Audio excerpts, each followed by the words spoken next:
Rules! Shoot a lower score! There's one rule! Come on.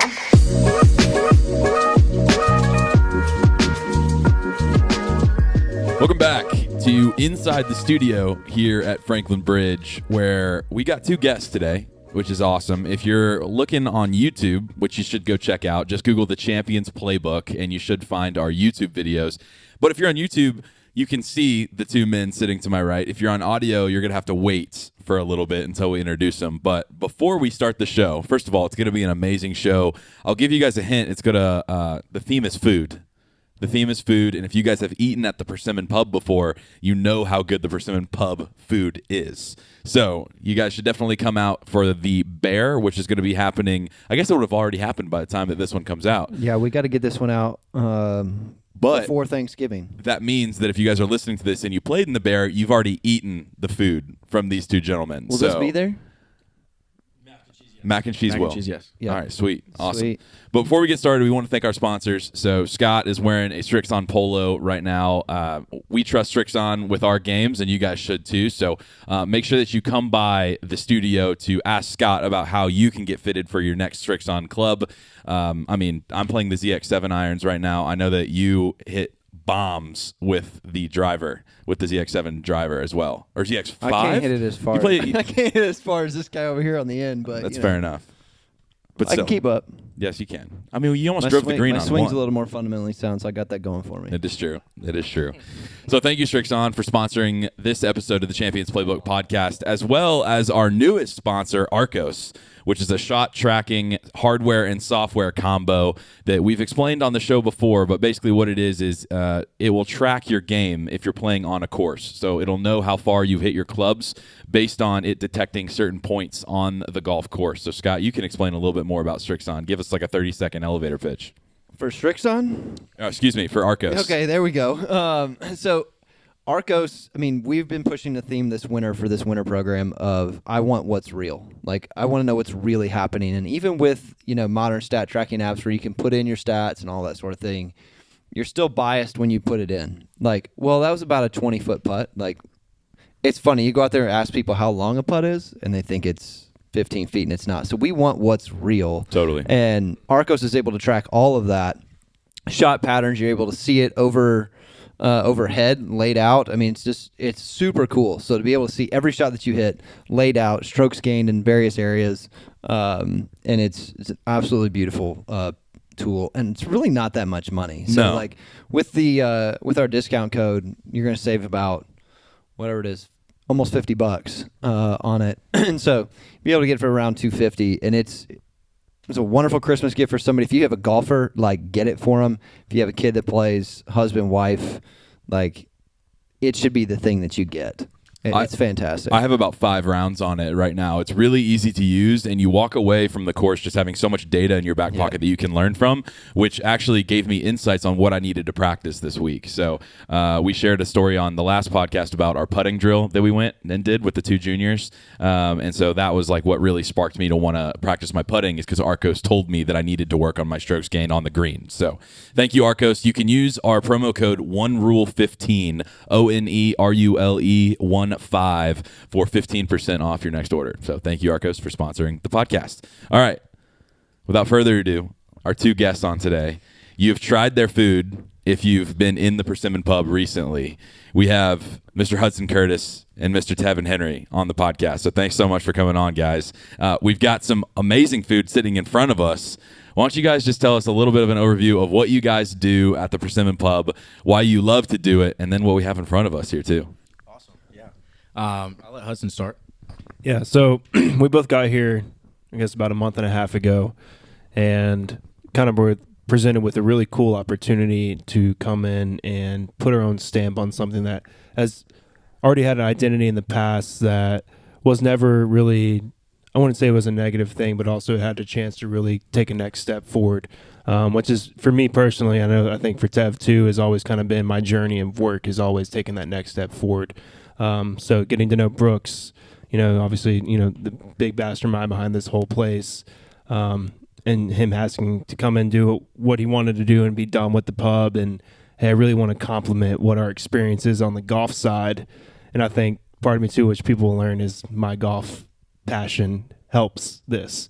I think exactly what needs to be presented to a golfer when it comes to the food side of things too. So was able to come in and really just take kind of total control, and thankfully I have good connections and everything, and I've Tev here, who's just an absolutely ridiculous chef when it comes to flavors and execution, and we were able to put something out that not only is simple and fun and inviting, but it just murders you with flavor. And I think that's a really cool thing, especially at a golf course. I don't think you get a whole lot of I think it's a lot of whole simple, just I don't think you have much expectation walking into a golf course. So I think for us to be able to elevate that, which is exactly what y'all are trying to do with this, with the performance studio, with just Franklin Bridge overall, I think we're kind of the perfect fit in order to really complete this whole process. And having Tev here is a huge help for totally. That. And coming in too, I think that the Persimmon Pub has always had a reputation of having great food. And so when the previous guard left, I think there was a little bit of a question mark put on,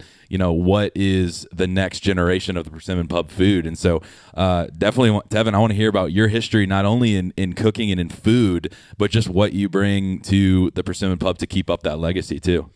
Yeah, so a big thing that I do is I'm a private chef, for those who don't know, and I love to take classic food and just elevate it. And whether that's just making it look, a little bit more presentable, upgrading the flavors, still being comfortable with what you're used to. It, some people shy away from, they see something fancy and they're like, I don't like it. It kind of turns you off. But if I can get you to recognize something in that dish or, a similar flavor, and then I've got you right there. So that's what we did. Here we have mac and cheese. Some of you guys haven't had it yet who go here very frequently. It's a new and improved recipe on what you've previously had. So, yeah, no, I'm excited about this. But why don't we take a dive in, and then we can kind of talk about a little bit on how you prepare like the dishes that we all know and love, and elevate them a little bit. So yeah, let's do that broad. I like that. Do that broad version first, and then kind of take this dish in particular, and what did you do, and then we can kind of take people through how they can do it. So Scott and I are going to dive into the food. We're going to give it the oohs and ahs, and then you kind of just tell us what really goes into this dish. That everybody knows mac and cheese, right? But what about this dish sets it apart to where you give the audience a little bit of an idea of what we're tasting in it? And presentation. Right. Everybody loves anything that comes in a skillet, whether it's a cookie skillet, a brownie, an ice cream skillet. So it's a fun way to present it rather than just putting it in a bowl, And so, yeah, without getting too technical on terms, most mac and cheese is... It's unbelievable. I'm just trying it, yeah. It's unbelievable. Yeah, it's good stuff. The fun part is you can get creative with cheeses you put in there. That's why I tell everybody nothing's ever the same every time. Obviously for here, to produce it to customers, it's going to be the same. But if you're trying this at home, mess around with certain cheeses. There's so many out there that you can kind of put in here and mess around with. But yeah, it's basically just to, be simple. It's cream cheese and heavy cream base, and, just add cheese in there, spices. Wait, hang on a second. There's cream cheese in this mac and cheese? Like... cream cheese. I was about to ask the question, what cheeses do people could they use that they wouldn't normally use, because it's so rich too. Right. Yeah. That's the cream cheese, and I use this for we can get into it later in my meal preps as well, but a good substitute, because heavy cream can be high on fats. Cream cheese you can actually buy, like Neufchatel cream cheese, if I said that right, is lower on the fat percentage, so it still makes it that cream. You still get that creamy, texture that you'd get from, heavy cream, but it's, less on calories, and it still holds everything together. But yeah, cream cheese in there. That's the trick. So when people try, because the Persimmon Pub's menu too it's loaded with flavor, right? But I think sometimes people associate amazing flavors with being not good for you. So what do you think, how can people take a healthier approach to just such rich food as well? Great It's question. Full of flavor. So with there's so many substitutes out there with calorie substitutes, and the food industry has done a pretty decent job on disguising flavor, sweetness with, 0 calorie options, lower calorie options.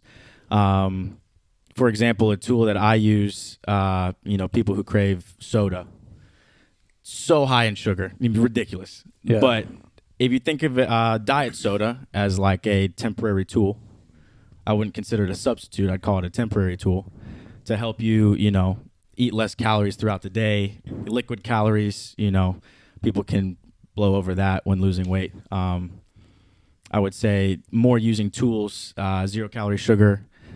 Greek yogurt is another huge thing that I use. Whether it's sauce bases, because you replace that mayonnaise. Right, mayonnaise is and it's just, still rich. and it's too. still rich. You get that Yeah. creaminess, the texture, because that's the main thing for me is texture. If something's off on texture, I can tell if it's high or low calorie. I mean, now at least, but So this is really cool for me too, because I got to taste it a little bit before we did this, and I was like, whoa, like this.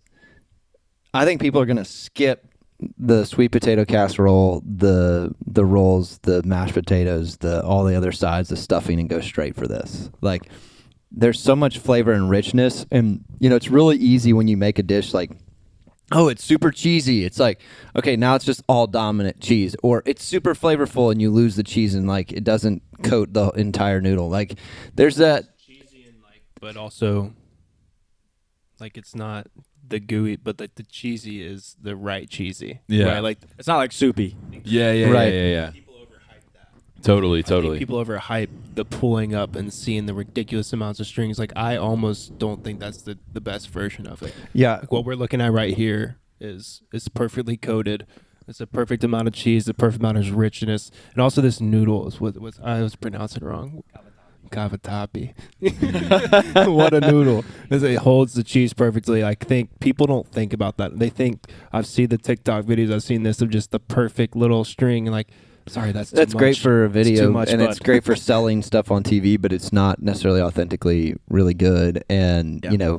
one of the things, and we'll get into this in some of the other podcasts, but I really like, and this has been a request since I've been here, right? So I'm on the performance side, right? So people are always asking, like, we need better, healthier food options in there. Like, everything's fried. Like, that's the popular thing in the South, right? You go Tennessee, Georgia, South Carolina, Alabama, Mississippi. Like, it's just like you fry everything. You fry It's the worst. okra, and it's like, It's the worst. and it's like, it's not that you shouldn't ever have fried stuff, but like, there's so many other ways to make things flavorful and tasteful and presentable. Like, just because you present, like, and put a chicken breast on the dish and like, oh, that looks terrible. Like, There's I don't also wanna eat healthier that. ways to fry food too, and I'm putting air quotes around fry. Right, yeah. So, like, Tev, I want you to take us through this recipe right here and what you really think of when you're developing, as far as like textures, flavors, the ingredients that you're using as well, and how somebody might be able to do this at home, as far as developing a recipe that still tastes good and is good for you in a way as well. Right. So I'd start with breaking the dish down into each, component. I'd start with a starch, whether that's noodles, a potato, or even a carb, so bread, whatever your vessel is going to be, and choose the lower carb option. Just look at the labels and stuff like that. I'd look at your protein next. This might depend on mood. Sometimes I'm not always feeling for chicken. Sometimes I'm not feeling for fish. But yeah, just finding something that would work well with that carb or vessel that you picked. And then I look at the vegetable, because most vegetables go with any protein or any carb. So that's how I that's how I build my dishes at home. And, I took that into the pub here. And then I'm a sauce guy. I don't know what you guys, but I'm a sauce guy. Oh yeah. I know. So then I look at the sauces, and so then I'm like, okay, what's a popular sauce that I like? How can I make it low calorie? And that comes down, honestly, just the Greek yogurt switch is just another thing that is so key. But yeah, I would break it down with each part of if it's a multi-part meal. If it's a one-pot meal, I know people love that too, because that's easy, quick for the kids, that stuff. Then breaking it down with think about layering flavors. So by the end of the dish, while it's simmering in that pot, how many stages of flavor have you taken it to? So sauteing the onions, boom. Putting your seasonings in, boom. Toasting your spices, boom. Adding your stocks, your, any other kind of flavorings in there. Bay leaves are very important in soups and stuff. So think of it if it's like you're just building, take everything apart and then build it to the final. And then take us through this mac and cheese dish too, because as I'm letting the flavors just sit on my tongue for a longer amount of time, I'm going to keep there's a lot eating. going I'm on. sorry, Keep on everybody gets to going. learn what it's like to watch me eat. Right. So yeah. So the He wants to give him a secret recipe. I know he wants it. I'll give it to him. or So, just talk me through, because the one thing that I really love, especially when I'm meal prepping and I'm thinking about how I can make foods healthy but also taste good, is it's just spices. Right. Like spices can really take things to the next level, and that's what I'm tasting in here. So you don't necessarily have to give us your proprietary blend, but tell us kind of what we're tasting and when you're developing it as far as the textures and the flavors go. Got you. So yeah, so at the end here, you're tasting a whole bunch of different stuff. So like I was saying earlier, the layers of flavor. So I found with most Italian, and I mean mac and cheese isn't Italian, but most cream sauces, noodles, you're gonna taste a little bit of Italian seasoning, and the main thing that you're tasting is oregano and thyme. So there's thyme in here. I find that works great with mac and cheese, whether it's a topping actually in the sauce. The spice that you're tasting is definitely the smoked paprika. I use that like salt and garlic. It goes on almost anything. Oh yeah. But I love smoky stuff, so it kind of adds another depth in there. And then I also put bay leaves in the cream sauce to let that simmer, and I'll take them out. And what those do is it just adds just a deeper, like earthier flavor, because Totally. that's what gives it that depth. It's not just like cheesy. It's not acidic. It's not it gives it it's a nice homey. And people at home might have heard that flavor profile as umami, right, as well? Yep. So if you're watching MasterChef out there, you might know what we're talking about. Yep, exactly. And then cheeses that I use, the cream cheese, I wouldn't look past a Colby Jack. Try to think of grating your cheeses. That's going to be the best tasting. Versus like the shredded in the bag versus one, the right? shredded stuff, because that stuff is covered in starch and all that fun stuff. But yeah, if you can grade your cheese, that is just money. So I'm thinking about this. What if we put the recipe in the comment section on YouTube? Perfect. And so like Oh yeah. in the steps, so we can put it right in the comment section there. Yeah. And so you can take a look at it. And here's the deal too, and I'm going to speak for Scott on this one. I think you're down for it. Is we're going to post the recipe in the comments on YouTube. If you make it, take a picture of it and send it to Scott. Come down here to the studio. You might get something cool. I love that. I can do that. Be great. I like it. And it's super. Ooh, if Ooh. they take pictures of it, they can choose a winner, and what do they get? Give them something. Or maybe potentially a custom meal made by you guys. Oh, little chef's meal. Just a little like a mini appetizer. Yeah, like chef's menu. I mean, if you come to us for a chef's menu, you might get blown away. How about you show us a picture, we'll figure out the winner. If you come down, we'll let Chef Tev do his thing, and you won't be disappointed. Yeah. That's for sure. Forget Gordon Ramsay and Aaron Sanchez. We got Tevin Henry and Hudson Curtis here. We got Tev and Henry. No, I think that's great. So post them, comment them. I got something for you. And then we should post it. Have them post it on Instagram. Take a picture of it. Yep. Post it on your Instagram. Yep. Tag Persimmon Pub TN, And then Franklin Bridge, and Scott Hassey at S Hassey Golf. we can tag. Oh yeah, if you're tagging the Persimmon Pub, y'all see it. But Totally. we should tag Tev too. Well, and we'll first Any all, of those. Anybody who's listening, Tev, what's your Instagram out there? So it's Tev's Table. First part of my name and then table. Love it. Cool. Yep. Tev's Table. TEVS table. Can I say something real quick? Yeah. I just wanna, you mentioned something about well, I guess I don't know Gotta have exactly what more. it was, but it was, to me, what I heard and was like kind of alternative. Like, you have fried food, but like, how do we make it healthier? One thing I think we do on our menu that people probably don't think about would be as super healthy as smoking something. So we do this smoked cauliflower on our menu.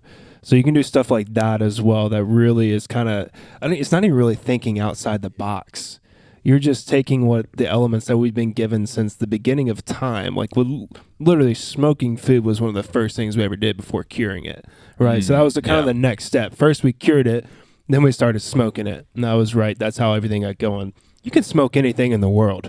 Anything in the world. And people, I think, get afraid of it because they usually think about it being about meats and getting the temperature perfect. Getting all of that. Because if you mess that up, let's be real, you mess it up. But when it comes to something like cauliflower, you toss that in the smoker for 30 minutes. just with a little seasoning, and you're going to have some of the best things you ever tasted. And it's just, I don't think people think about that. When we're talking about smoking, you might have heard like Big Green Egg, you might have heard 100%. Traeger, and essentially what it is, and tell me if I'm wrong, it's just low and slow, Low and and the slow. wood actually has flavor that enhances the ingredient as well. And right? that's where you can get creative, and I think you can take a personalized opinion to it. Totally. And I think you can feel really confident in what you're doing. I think that's another thing about smoking is feeling confident about what you're doing, right? I think a lot of people shy away from it. But it's just such an easy, alternative to be able to, bring out different ideas and really kind of show off. And if you're listening to this and you're like, well, how can I do this at home? Don't worry. Listen to the next episode that we're going to have, and we're going to talk about meal prepping and how you guys can really enhance your meals at home. But to end off this episode talking about the holiday menu here at the Persimmon Pub at Franklin Bridge, do you guys want to give us a little bit of a spoiler as what we have coming in the holiday season? Just give them a little taste of what they might expect, because I think a lot of people are like, man, it's cold out, don't want to come to the course. I think one of the big things that our course has that a lot of other courses in Nashville and even in the country don't have is we put such an emphasis on our club and on the clubhouse and the food that's provided at the clubhouse. We want this really to be a holistic experience rather than just a golfing experience. So tell us what people can expect when they need to just come to the club, maybe for a dinner. Yeah, absolutely. I think that was the beautiful part about being able to get brought in here and coming, given that freedom was that I was looking, had that conversation with Brooks right off the get-go, is like, how do we get the extra people in here that are not the golfers? And it is offering them an experience that is more than just golf, but also at the same time, it does have to complement what we are doing out here on a daily basis, right? Like without that's our main people.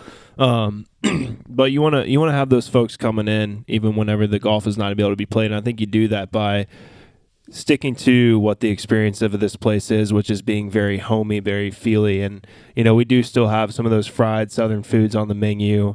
Everything I feel like is very warm, at least when coming from my thought process of it. We get a burger that's just absolutely killer and ridiculous. I mean, it comes off hot. It's two hot ass patties sorry for my language, but two patties off the grill with melting cheese coming right off of it with a pub sauce that would just blow your mind. And like it's doesn't feel much more like a golf course, other than that. And then I think too, like other things like, the chicken tenders that we do and are just absolutely killer. And then for me, Okay, so yeah, those chicken tenders, Unreal. Yeah. like every time I've had chicken tenders, they are not that juicy. Like, yeah, they're juicy. they aren't. Like, you're just Ours like, they're are. dry. And What's even funny, the best too, ones are is- still a little on the dry side. Yeah. And it's just like, you can see it in how the chicken pulls apart. It looks Yeah. dry. You can feel it. And then you taste Yeah. it. It's just like, I think it's people so try rich. so hard for that crispy batter. And like you've made the point before of how light it still is. It's crispy, but it's light. And that being said, that allows those juices to still be in there. I think it is the sitting and what we keep it in before we fry it. Like those is literally sitting in liquid. It's really hard for it not to be juicy. If you ask me, I don't know. Like, I don't know how other people don't get it juicy, because it kind of blows my mind. It's very like, we don't do that anything that crazy. Like so I don't know what they're doing, but they're doing it wrong. We got something figured out, I guess. But yeah, I mean, that's my recipe since I was like 13 years old. So it's really cool actually to see that to come to a menu for once. And I've been and worked at a lot of restaurants, been in the kitchen in a lot of places. And a lot of people have tried that chicken and really loved it. But to be able to finally like put that on a menu is really, really cool to me. And like, I get the response like that, like you're having right now. It's just like, all right, this was worth being patient for. It makes it's kind of like I would imagine with y'all, like with teaching a swing, like if someone finally hits that shot, you're like, wow, this was worth it. like, I've And they're never like, hit it like this wow. before. This is incredible. I've never drawn a golf ball, William. Now you have. Exactly. So what's coming down the pipe for this holiday season? Do we have anything special that might be coming to the menu? Or that you can sell, whatever, like holiday parties, whatever. So another luxury that we had with coming in was a seasonal menu, which is what I love. I have a lot of respect for restaurants that change their menu options frequently, because it creates a bond with the customer with, ooh, I loved that. Oh, it's not on the menu anymore. I got to wait till it comes back on the menu. You create an emotional thing, which is what it's all about. So this summer we had a great cauliflower soup. It was light, fresh. It was finished with some brown butter and some sage. Oh, right. Dude. Yeah. Right. So we're thinking, how can we top that for the fall? And one of my favorites that's, very fall-y is butternut squash. So we do a butternut squash with some coconut, finish it with we reuse the butternut squash skins, and we use that as a garnish on top. We get them nice and crispy. Yeah, this is all on the menu. Yeah, it's available right now. This will be probably until spring. Love it. I assume. And then finish it with some coconut cream. So it's completely vegan, vegetarian, which is super nice because we got to appeal to everybody. Got inclusivity. Well, and sometimes too, those just because it's vegan or vegetarian doesn't mean that it's not good. Exactly. People have Right, bad rap for vegetarian. It's like, and it has no protein. It's like, well, you can get protein if you do it. Like, people are so stuck in like only doing things a certain way without full knowledge of how to do it. And there's some people that almost have to be vegetarian. And so like, how do they get their proteins? How do they get their, all of that kind of stuff. So I think it's cool. I love They're it. Well, killing it. Before we go, and we definitely probably should have done more of this at the beginning, but I like having it at the end because it parlays into our next 2 episodes. I want you guys to talk to us a little bit about how y'all got into cooking, both of y'all's individual journeys. Because one thing that I'm learning as I'm getting older is that I'm loving to cook even more, just because being able to make different recipes, try different things, and not having to just go out to a restaurant and get food. And sometimes I'll go to Chipotle and then I'll make my own grilled chicken at home, pretty much the same thing that Chipotle's making me. And I'm like, yeah, this is so much better. Like, why don't I do this more often? So it is interesting. Once you kind of like gain that repertoire a little bit more, you realize that, oh, I can do this. So talk to me a little bit about y'all's journey coming up and what that really means to you today. Yeah. To keep it somewhat brief, but I grew up in Minnesota. My dad is half Caribbean. My mom's from Minnesota. So take it right. I should start with my mom's from Minnesota. Dad's from Caribbean. But yeah, so early life was, back and forth between Trinidad and, northern cooking, which can be very granola. So it was nice to get some spice, here and there. So meat and potatoes kind of thing. Yeah. There we go. Yeah. Casseroles, hot dish, all of that stuff. Yeah. So, there was an early introduction to that. I never had any ideas of cooking, or I didn't even really get into the kitchen as a kid. Like, how mom and dad will throw you on top of the stove and be like, oh yeah, you're doing something cool. Like, I just never really had a passion for it. So, I would make breakfast here and there coming into high school, college especially. We didn't have a meal plan anymore after we moved out of the dorms. And so I was like, hey, man, I looked at my roommate and said, hey, we got to learn to cook. Can't be spending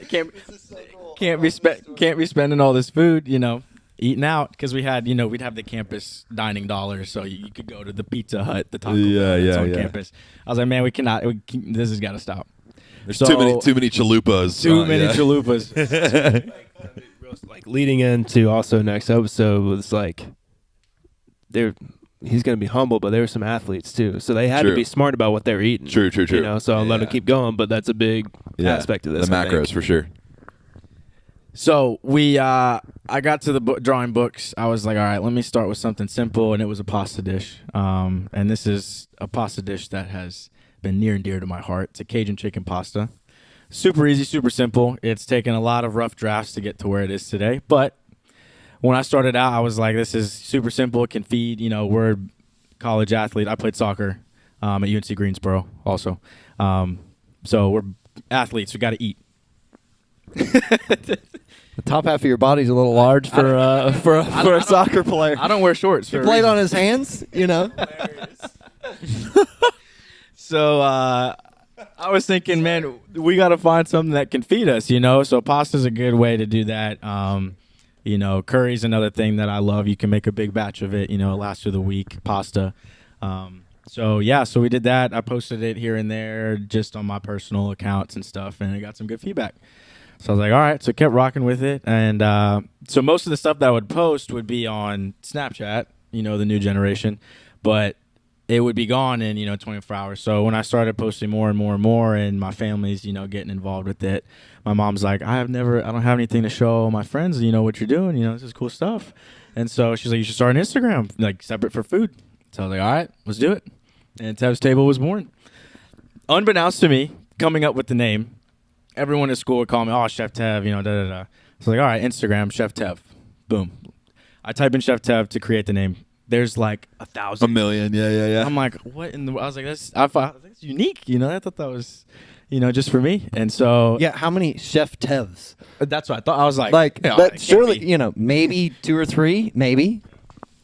Right. So then I thought Tev's Kitchen, and I was like, I wasn't really feeling that. And so I was like, let me see if I can kind of make like some kind of jingle to it, something, alliteration that comes off the top. Totally, yeah. So Tev's Table. That was that. So almost all the meals that I post on my Instagram still to this day, this was in 2019, I made the account, is on my kitchen table. That's cool. Fun fact. Before we get to Hudson, I got a question for you because you mentioned you played soccer at UNC Greensboro. Yep. I feel like a lot of people, when they're thinking about meal prep, they think about, all right, a portion of rice, a portion of beans, a portion of chicken. Like, did any part of you, when you were creating Tev's Table, getting into culinary a little bit more, think like, I'm tired of just eating for macros all day. Like, I want to elevate this to a degree. Did that ever go through your head? Yeah, in the beginning, after I graduated, I was getting into working out more. And, you see the people on Instagram, they're like, count your macros. Right. These guys are competing. They need everything down to a science. Most of us, everyday people, we don't need to count our macros that much. Yeah. So after I realized I don't need to count my macros as much, I was like, okay, well, what can I play around with? Not everything has to be rice. Not everything has to be chicken. Not everything has to be broccoli. So throwing in a honey glazed salmon, boom, easy. Honey's, it's lower on sugar content. It's more all natural. Another good one is, meatballs. That is something, if you use a high or a low percentage of fat, high, lean percentage, that's beneficial, that's just pure protein. Switching it up, a nice sauteed turkey, throw some soy sauce, some honey in there, some cayenne pepper, peanuts, put that on top of, rice or cauliflower rice, super low carb. You can just there's so many different, you just got to research and just constantly be thinking, what other flavors can I add to stuff like that? Yeah. Totally. Love it, man. Yeah. Hud, I got to hear from you too, man. You get the final word here. Final word. Well, and I think this is good too, because the other thing is like when Chef Richard came in and, stayed here for as long as he did, a lot of people just saw him in the kitchen, but I think it's good to introduce everybody here at the Persimmon Pub and everybody here at Franklin Bridge to you guys so that they have an idea of like, oh, Hudson and Tev made this. Like, this is good. So I'm glad that you guys are getting to be on here and tell us about who you are. Yeah, for sure. I guess there's kind of multiple sides to me in a way. On the cooking side, it was definitely kind of opposite of Tev, I guess. I cooked a whole lot when I was young with my mom and my grandma. I was definitely sat up on the stove and taking pictures of stirring stuff. Sorry, I'm bad about that. I'm a chef. Nice Let me point catch. that out. Nice catch. Let me point that out. I'm a chef, So, yeah, I had a whole lot of just young interaction in the kitchen, and which was really fun for me. Growing up playing tons of sports, it was just like different. It was something that no one else was really doing, and I really enjoyed it. It was also a time with my mom. Like, I'll be honest with anyone in the world, I'm such a mama's boy. It's not even funny. So, I really enjoyed those Careful, times. you're going to get a nickname with that. I might, which is fine with me. I think she would be okay with it too. But I didn't really take it that serious until later on. Like a lot of us in life, us athletes, I thought I was going to be a college athlete and take it to the next level, as Tev did. Unfortunately, whether, I still don't know to this day if I was meant for it or not, but I was dealt some injuries before I ever got that chance to figure it out. But my whole life, I was kind of told that's what I was going to be. So when that got taken away, and I was trying to figure out what I was going to do for school after leaving high school, it was really tough for me to hear from anybody else that, like, just going to normal school was just normal. Because I was basically told my whole life I wasn't normal. I had this extra gift or whatever it may be, which is Also, parents, don't tell your kids that. I just want to say that real quick, because you're gonna have to deal with that later if it don't work out. I just want to say that that's a whole different episode. But He's okay. I am okay. I've got him in therapy like but 2 or 3 times a week. I was told that a lot. I was, from a very young age, me and my brother both were told, you're going to make it, and you're going to be this or that. So when that didn't happen, that kind of got taken away.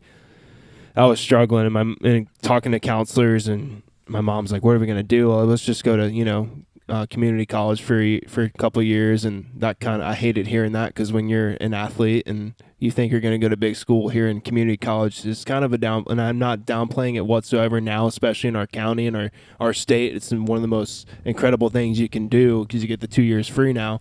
But it didn't hit the expectations. It didn't hit the told for so expectation. long until then when that comes in and hits you hard. Not at all. And to be honest, at this time I was really struggling too. So I was like, I just had no purpose whatsoever. My mom brought up one day, she said, "Hey, why don't you love to cook. Have you thought about this before? Have you thought about going to culinary school? I've been doing some research. You watched Chopped, you watched the Food Network, you watch all these things every single night. You clearly have a passion." And I was like, yeah, but my brothers made fun of me for it before. This person said this about it, which again, go back to the athlete thing. Like, it's really hard to dive into something like that. And finally one day I looked at my best friend. I was like, "Hey man, I might go to this culinary school." And he looked at me and said, "That is the coolest thing I've ever heard in my life. Go do it." That's all it took. So went to culinary school for a little bit. I didn't finish, but I also worked for a chef who told me not to finish. He said, "Go work. You have creativity. You need to be in a kitchen. You need to be making money, not spending money, learning how to do this." And there's plenty of chefs out there that would tell you what to do and how to do that. But again, if you're going to go to CIA or something like that, Culinary Institute of America, go. Those are the best places in the world. But if you're not going there, go work your butt off. It's like trade school or anything like that. I think it's worth looking into that option. But did that and just found a place, man, like really, really quickly in these event side of things, especially, which I think we've gotten to really showcase our skills there, is the event side. And I found my passion there and worked a couple different jobs, but have been nothing but restaurants really since I was 15. So it kind of made the perfect sense. And again, like I talked to previously, I have a unique passion for golf too, but this is why this was the perfect fit for me. I love it. So I think that parlays really well into our next episode. So stay tuned for that. But Scott, I think we're good here. I think we're going to wrap it up from this one. Super glad you guys got to see. I'm going to finish the food. I know, so yeah. We'll just leave like 3 or 4 more minutes on there. You can just watch me eat. I love it. Well, yeah, we're going to wrap it up here from inside the studio here at Franklin Bridge. You guys have anything you want to plug? Obviously, Tev's Table, at Tev's Table on Instagram. Persimmon Pub TN. Yeah, Persimmon Pub. Also check us out. We do, especially in this season of winter golf, when you can imagine is not as busy on the course. Yeah. We are booking holiday parties out the wazoo. So if you want to get those locked in, we got plenty of time for you still. But those are a thing that are going pretty quickly, and we have really good things to offer for you. So that's another way to find out kind of what we do on the side with those whole chef menus type deal too. We do a little bit extra. Awesome. Those things. Love that. I'm going to say one quick thing on top of that. Good night, Scott. Sorry. I'm not trying to get the last word, I promise. But I was gone this last weekend on a teaching trip. We were at a golf course. I'm not going to name the place, but we got 40 teachers in the room, and they just make the food for groups. Or we've gone to scrambles and stuff, and they just make the food for groups. Like, when they do group food here, it's like it's done really well. Like, food is supposed to be tasty. It's not like, oh, they're not paying much or they're paying a lot, and let's make it super cheap and just make it taste like it's, super generic. And so they don't do that. And I'm at a nice private facility, and we've just got generic. It's like, what? Like, I know y'all can do it better than that. It wasn't Augusta. I do want to say like, that. you don't have to spend a whole lot of money. Augusta. No, it's not Augusta. I can tell you that. It wasn't at Augusta. So there's a lot of other places I could be at. But that's just to say that a lot of those tiny things really make an impression on what you think about a place. So and down to the smallest detail as well. So food is definitely a big deal, especially for a place that is as large as a golf club. I think you really do need that food aspect to really make it a holistic experience. So awesome. Tev and Hudson. Thank you all for coming on. Thank you, Arcos, for sponsoring this podcast, as well as Strixon. If you guys want to go see a little bit more about what we're doing over here, go to our YouTube page and go ahead and type in the Champions Playbook. So we'll let you know what we have going on down the pipe. We got a potential rebrand coming in. We're going to start the new year off hot. Scott, you should probably just not talk with your mouth full here. I see you picking up the microphone. But follow Scott on Instagram too, at @SHasseyGolf, 2 S's, 2 E's. And from Scott, Jack, Tevin, and Hudson here in the studio at Franklin Bridge. We'll see you on the next one. Peace.